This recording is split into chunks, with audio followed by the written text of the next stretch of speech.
नमस्कार मैत्रिणींनो, मी Madhuri's cooking and lifestyle ह्या माझ्या चॅनलमध्ये तुमच्या सगळ्यांचं खूप खूप स्वागत करते।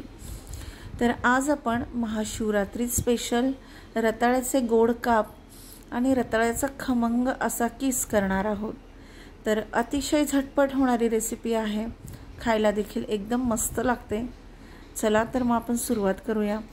सर्वात आधी रताळ्याचे काप बनवण्यासाठी रताळे स्वच्छ धुवून त्याच्या अशा स्लाइस करून घेतलेले आहे। गूळ, साखर आणि वेलची पूड घेतलेली आहे। पॅन मध्ये तूप गरम करण्यासाठी ठेवलेला आहे। रताळ्याच्या फोडी ह्या पाण्यामध्ये घालून ठेवायच्या, नसता त्या काळ्या पडतात। छान आता तूप गरम झालं की ह्या स्लाइस याच्यामध्ये टाकून घ्यायच्या। तुम्ही बघू शकता पाण्यामध्ये ठेवल्यामुळे ह्या स्लाइस अगदी पांढऱ्या शुभ्र दिसतायत, नाहीतर त्या काळ्या पडल्या असत्या। आता ह्या स्लाइस अशा चमच्याच्या साहाय्याने व्यवस्थित मिक्स करून घ्यायच्या आहेत ह्या पद्धतीने। आणि जेवढं शक्य आहे तेवढ्या ह्या स्लाइस पातळ करायच्या आहे, म्हणजे ह्या लवकर शिजतात आणि खायला देखील खूप छान लागतात। आता याच्यावर झाकण ठेवून घ्यायचं आहे ह्या वाफेवर नरम होईपर्यंत। दुसरीकडे मी रताळ्याची साल काढून त्याला असं किसून घेतलेलं आहे। तुम्ही बघू शकता किस देखील एकदम पांढरा शुभ्र दिसतोय आणि पाण्यामध्ये घालून स्वच्छ धुवून एका प्लेटमध्ये काढून घेतलेला आहे। हा देखील किस स्वच्छ धुवून घ्यायचा आहे। आता ह्याच्यामध्ये मी शेंगादाण्याचा कूट आणि मिरची घातलेली आहे। शेंगादाण्याचा कूट करताना भाजलेले शेंगादाणे आणि हिरवी मिरची याच्यामध्ये आपण घालून घेतलेली आहे। चवीपुरता मीठ घातलेला आहे, थोडीशी साखर घातलेली आहे।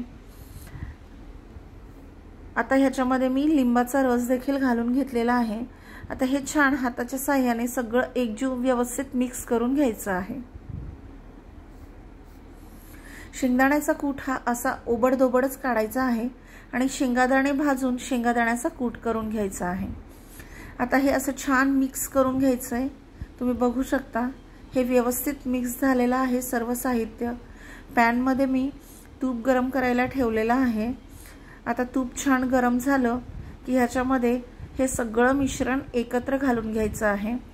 तुम्ही जर हिरवी मिरची खात नसाल तर तुम्ही याच्यामध्ये लाल मिरची पावडरचा वापर देखील करू शकता, किंवा मिरची जर क्रश करून घालायची नसेल तर मिरची बारीक चिरून देखील घातली तरीही चालेल। आता हे सगळं असं व्यवस्थित मिक्स करून घ्यायचं आहे आणि याला चमच्याच्या साहाय्याने हलवून सगळं एकत्र एकजीव करायचं आहे। तर ज्याला कुणाला गोड आवडत नाही तर रताळ्याचा हा एक मस्त पदार्थ होतो, खायला देखील खूप छान लागतो।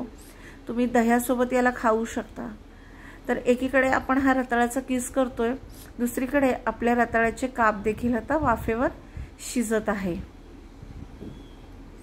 आता हे असं छान मिक्स करून झाल्याच्या नंतर काय करायचंय, ह्याच्यावर झाकण ठेवायचंय 1-2 मिनिटभर। आता हे झाकण ठेवून आपले काप शिजले की नाही ते बघूया। तर रताळ्याचे काप एकदम मस्त शिजलेले आहेत आणि वाफेवर शिजलेले आहेत। आपण इथे पाण्याचा वापर कुठेही केलेला नाहीये। आता हे सगळं परत एकदा चमच्याच्या साहाय्याने छान मिक्स करून घ्यायचं आहे। आता ह्याच्यामध्ये मी बारीक चिरलेला गूळ घातलेला आहे, तुम्ही किसून देखील घेऊ शकता गूळ, आणि थोडीशी साखर घातलेली आहे।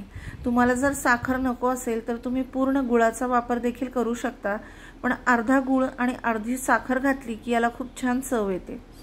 आता याच्यावर परत एकदा झाकण ठेवायचं आहे 1-2 ते 3 मिनिटभर। मग हे अगदी पाकामध्ये मस्त शिजून निघतात। दुसरीकडे आता ह्याला देखील छान वाफ आली आहे। आपला रताळ्याचा किस बनवून तयार आहे। तुम्ही बघू शकता याला वाफ आली आहे, याचा कलर देखील बऱ्यापैकी चेंज झालेला आहे। तर मैत्रिणींनो, ह्या दोन्हीही रेसिपी तुम्ही नक्की ट्राय करा। तुम्हाला जर आवडले असेल तर चॅनलला लाईक, शेअर आणि सबस्क्राइब करायला मात्र विसरू नका। रताळ्याचा किस तर झालेला आहे, रताळ्याचे काप देखील मस्त झालेत। याला असा जरा हे फसफस व्हायला लागलं की समजून घ्यायचं आपले रताळ्याचे काप खाण्यासाठी रेडी आहे। तुम्ही बघू शकता दिसायला देखील किती सुंदर दिसतायत ते। आता ह्याच्यामध्ये वेलची पावडर घालायची आहे। तुम्हाला जर आवडत असेल तर तुम्ही याच्यामध्ये थोडंसं जायफळ देखील घालू शकता। वेलची पावडर घातल्याच्या नंतर हे सगळं व्यवस्थित मिक्स करून घ्यायचं आहे। तर मैत्रिणींनो, महाशिवरात्रीला ह्या दोन्हीही रेसिपी तुम्ही नक्की ट्राय करा आणि तुम्हाला आवडल्या की नाही मला कमेंट करून सांगायला विसरू नका।